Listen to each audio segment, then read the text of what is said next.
Hello everyone, welcome to the next session on Answers Workbench tutorials. In this session, we will analyze an aerofoil for its static structural analysis. We will start by double clicking on static structural module.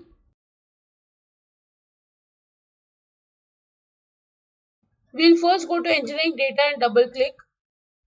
The material which is used for aerofoil is aluminum alloy. So I'll first go to engineering data sources. Here I'll choose general materials. Then I'll choose aluminum alloy. I'll bookmark and go to project and update project.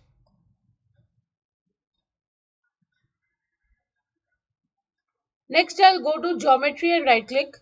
I already have the model, so I will directly import the NACA 2414 airfoil. Then I'll go to geometry and double click. I want to make some changes to the airfoil design. It is a 3D type of aerofoil that we are going to analyze.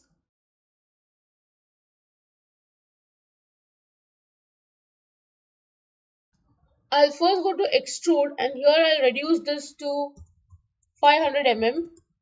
This is the wingspan that we have reduced. Direction you can keep normal or reversed, whatever you want. And then I'll click on generate. So the airfoil becomes a little smaller in length. Then I'll go to this three parts, three bodies. I'll go to line body, right click, suppress. Surface body also I'll suppress such that I only have the solid body with me. Then I'll close this. I'll go to model and double click.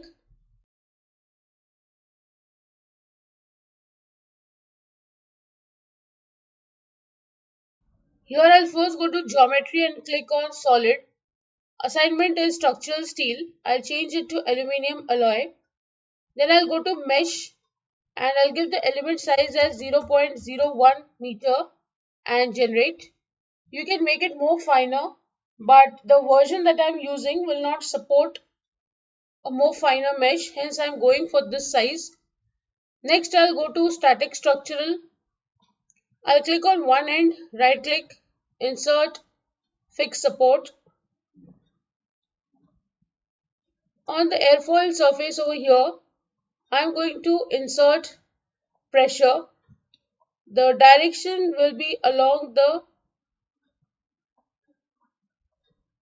z-axis. So I will go to define by. I'll change it to components. Along the z-axis, I'll give the value as 670 Pascal. Okay, here the direction is not z, it is x, that is 670 Pascal.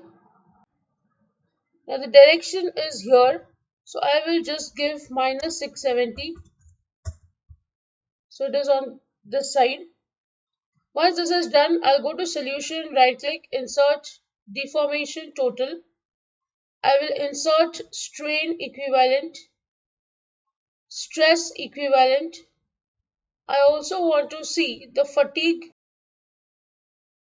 so I'll insert fatigue tool.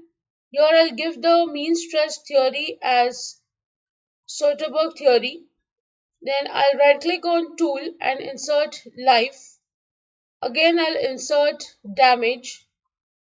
And lastly, safety factor. Then I'll go to solution and solve.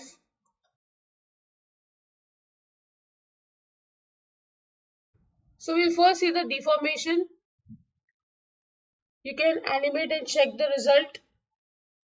The maximum deformation is 2.945 into 10 raised to minus 5 meter, which is a very small value.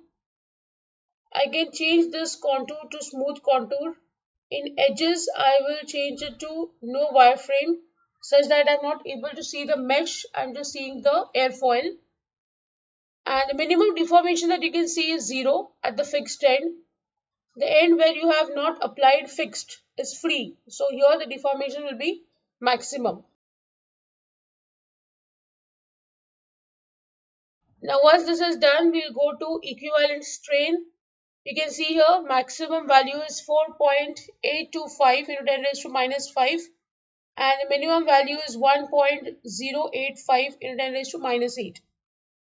At this tip, you can see over here, this color is red. So the strain is maximum at this tip because the area is less. So you can animate and check this result if you want. Then we'll go for stress. Highest value is 3.42 into 10 raised to 6 Pascal.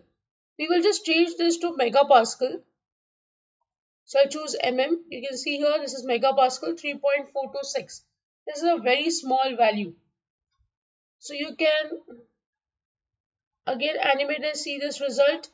The minimum value of stress is 0.00058 megapascal. So it's again a small value. Then we'll go to fatigue tool. I want to see the life. It is showing 1 into 10 raised to 8 cycles over this body. You can read here. This is the minimum value that it has, which means it will be more than this. Damage, you can see here it is showing maximum 10, minimum 10. Design life is 1 into 10 raised to 9 cycles, which means your body is going to be completely safe under this kind of a pressure. I gave a very less value of pressure. You can increase the pressure and also check the result. And the safety factor is 15, which means your airfoil is highly safe under this type of pressure. So you can use different materials, you can use different loading conditions, and you can get various results for this analysis. So with this, I end the session. I hope you have understood the analysis. If you have any doubts, please write to me in the comment section. Don't forget to like, share and subscribe to the channel. Hit the bell icon for latest video updates. See you in the next session. Thank you.